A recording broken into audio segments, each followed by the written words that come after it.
5 eggs to work with. Then you take that piece of paper and you enter the information from that piece of paper into a EMR, very often a couple of days after the procedure has already happened.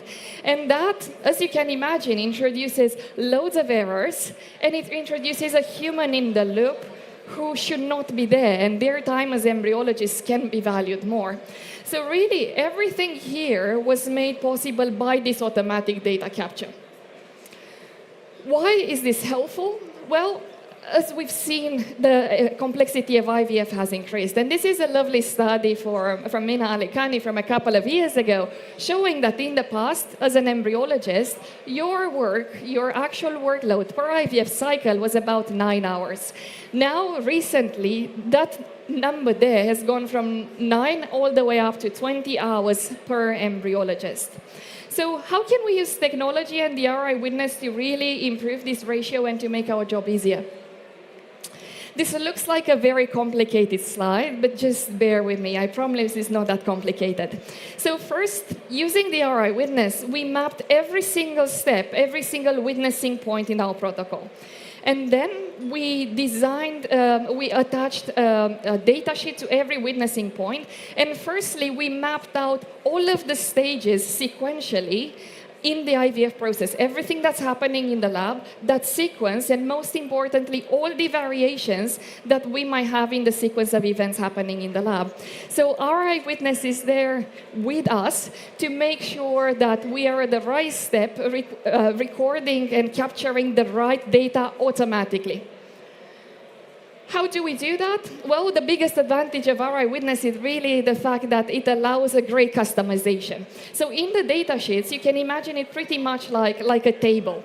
And you can very easily customize it for every single stage of the IVF process in the lab, from the egg collection to egg transfer, ICSI, sperm analysis, and everything else that's happening in there. For example, we designed a data sheet for the embryo transfer, when we know exactly what embryo we have transferred, the catheter, so even the reagents that were used during that procedure, and any other information that we might need. The same goes for an ICSI, the same thing goes for a cycle overview, sperm parameters, and everything else happening in there. So you know that when you are doing a certain procedure, that data gets live as you are doing it, inputted and entered into the EMR automatically with no need for paper and with no need of having that embryologist with the pen and paper in the loop. So what you see here is our lovely Maddie, one of our embryologists. And now Maddie's she's done an egg collection, and you will see that based on this workflow on this diagram, Maddie is now entering into the RI system the fact that she has collected 5 eggs. She's now entering all of the reagents that she has been using for that procedure. So everything is stored in a very structured way without the need of pen and paper. Once again, everything done live at the time of the procedure. And then that's the beauty of it. We are not only able to capture text, but we are able to video everything and to capture the video of everything that's happening when it comes to procedures.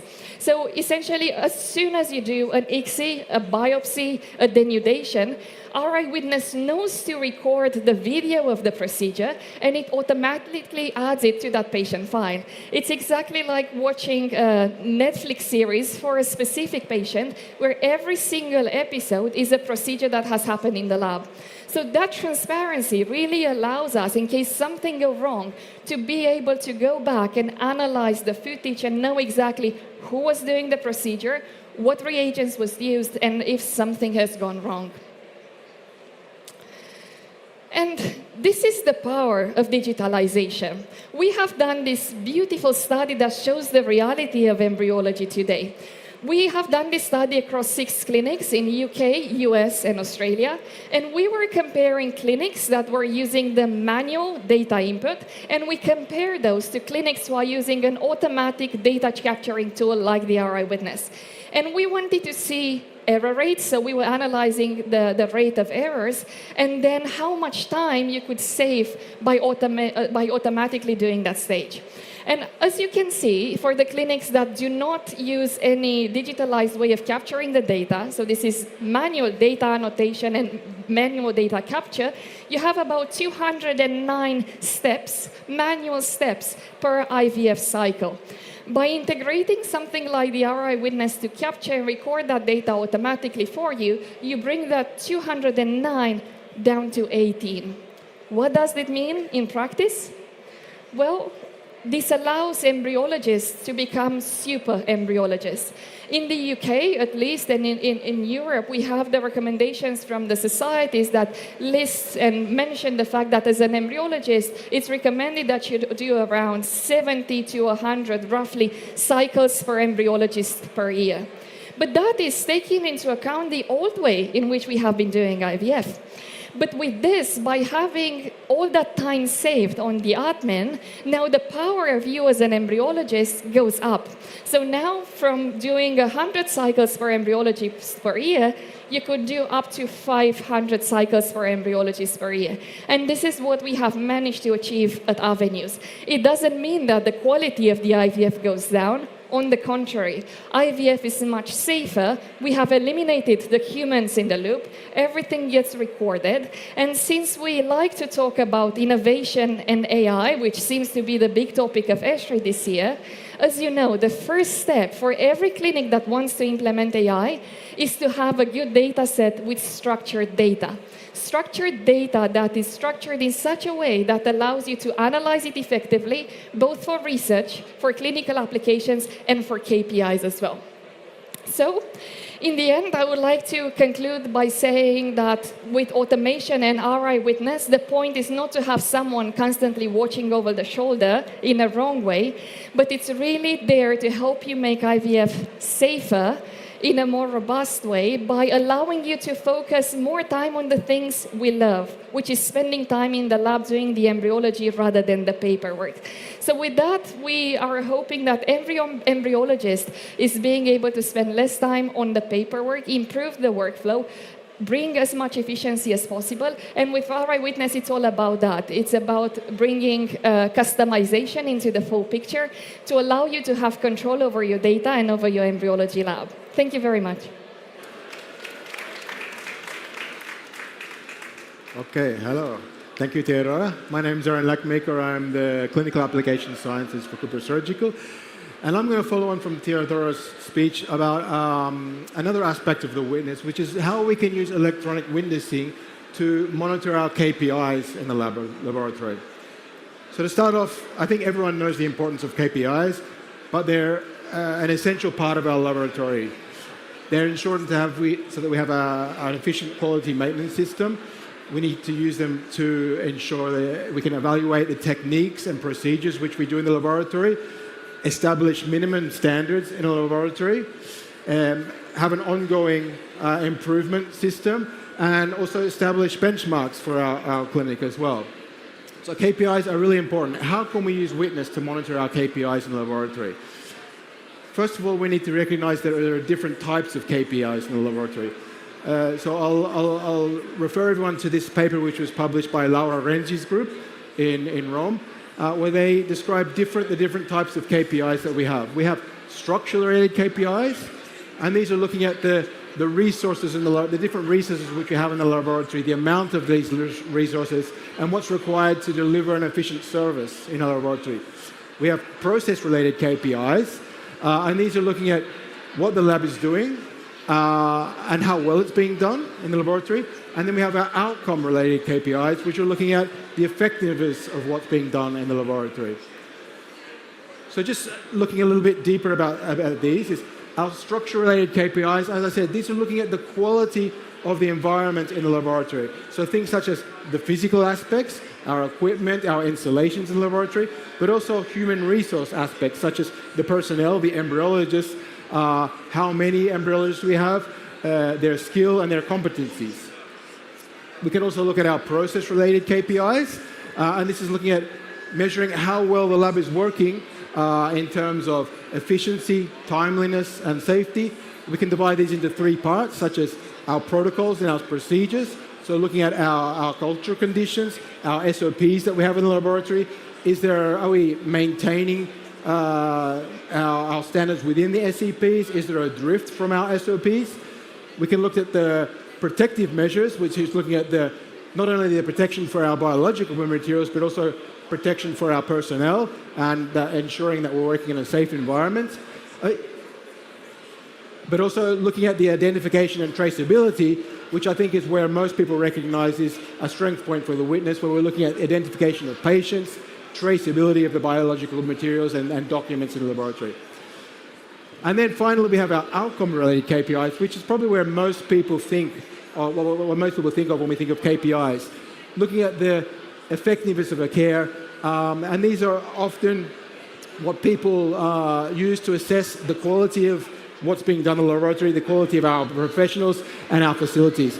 And here we can think of these two documents, which are the best known published documents, the ESHRE, the Vienna Consensus, and the Alpha Consensus on cryopreservation cycles.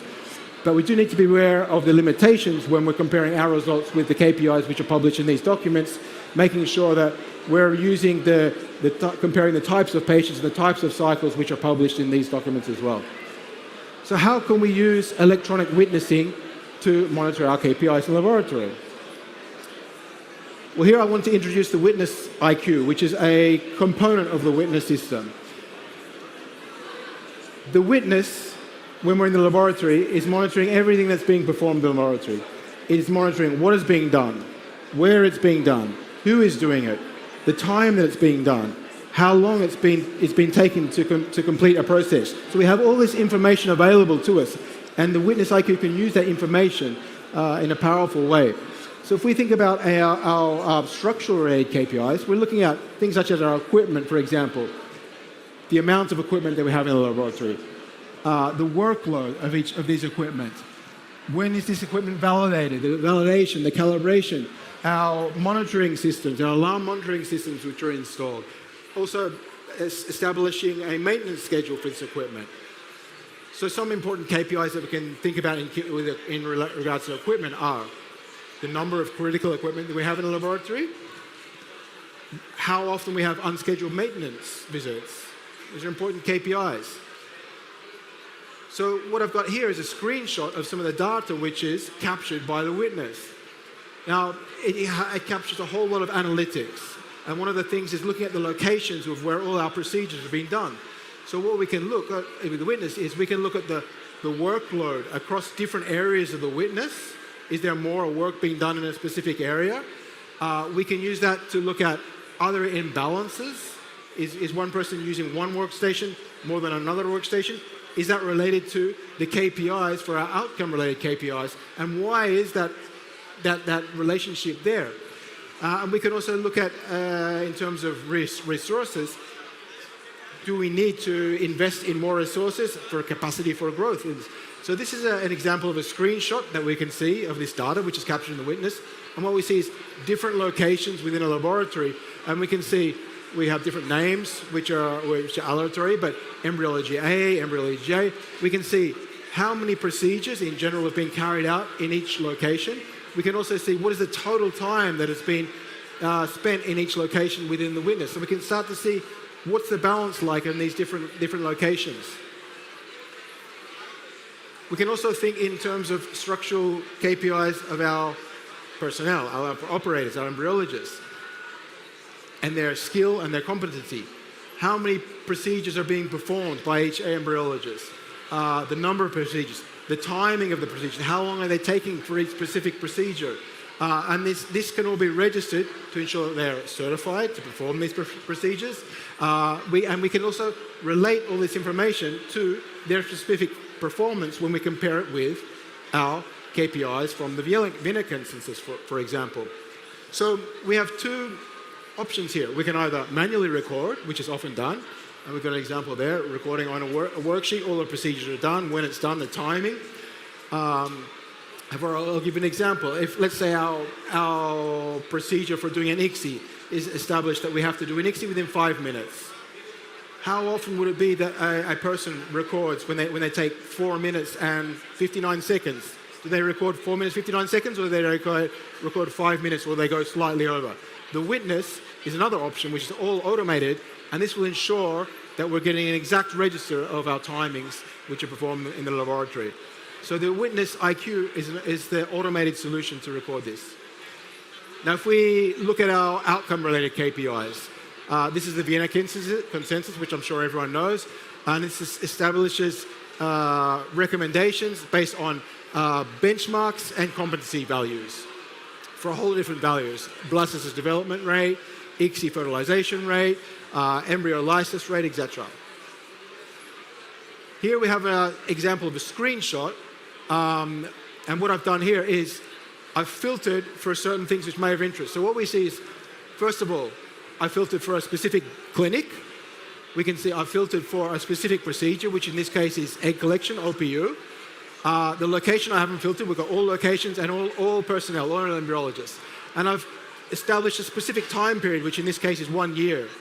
So what we can see here, we start to get a picture of the differences between all of our embryologists in the lab. And here we have, for the egg collections, the timing between different embryologists, the average timing between different embryologists. And we can see, is one timing better? Are they staying within our specific SOPs? And we can see how much each embryologist has dedicated to a specific workload. We can think about other specific KPIs, embryo-blastocyst development, for example. What are the things which are related with that? We have the timings of specific procedures, per location, per operator, and per procedure. I'm going to skip over to this one here. Here, what I've done is I've filtered for a specific clinic, a specific procedure, again, egg collection, and monthly. And what I can see is, in this month, we have an average time for the egg collection of 18 minutes. This is compared to the previous month, which is actually 7% higher this month compared to the previous month. And compared to the previous year, it's actually gone up 13%. So we can see this tendency here over a year of how that evolves, and then we can compare that with our KPIs, which may be, in this case, be blastocyst development, or it may be embryo or fertilization rate, for example, to see if there's a correlation between these tendencies. Timings are important, and I'll reference you to this paper, which was performed by the Eugene group, where they looked at how the timings, for example, between egg collection and ICSI affect their results. And what they say is, when by increasing the time between egg collection and ICSI, they actually got increases in fertilization results. But for every hour they increased between egg collection and ICSI, there was actually a decrease in their pregnancy results. So it's important to look at the timings of procedures. I'll just give you this one more example. Looking at timings is, if we think about survival rates after vitrification, we can look at variations in the timing in a specific given time period, but also between embryologists. So here in the top graph, what we might see is the timings, for example, in the vitrification time between ES and VS. No, there might be. We can't really see so much of a variation here over a specific time period. But then, if we look between specific embryologists, what we might see is between Sally, Mike, Emily, and Eugene, there's a difference in the timing that they're taking in their vitrification procedures. So we can then correlate that with our KPI for embryo survival or oocyte survival after warming, and see if there are differences between these embryologists to help us to see, are people staying within the specified KPIs or SOPs? Do those SOPs need to be revised? Where are we getting our best results? So the witness is a really powerful tool for catching all this information. So just to summarize, there are different types of KPIs in the lab that we need to look at. Structure-related KPIs, process-related KPIs, outcome-related KPIs. The witness is capturing information on all this information. What's being done, where it's being done, who is doing it, how long they're taking it, and when they're doing these procedures. So the witness IQ is an additional module in the witness which enables not only lab managers but embryologists in general to analyze all this data, relate that data with the KPIs which are being achieved in the laboratory to see, to get valuable information to monitor our KPIs and have a continuous improvement. So thank you very much for your attention, everyone.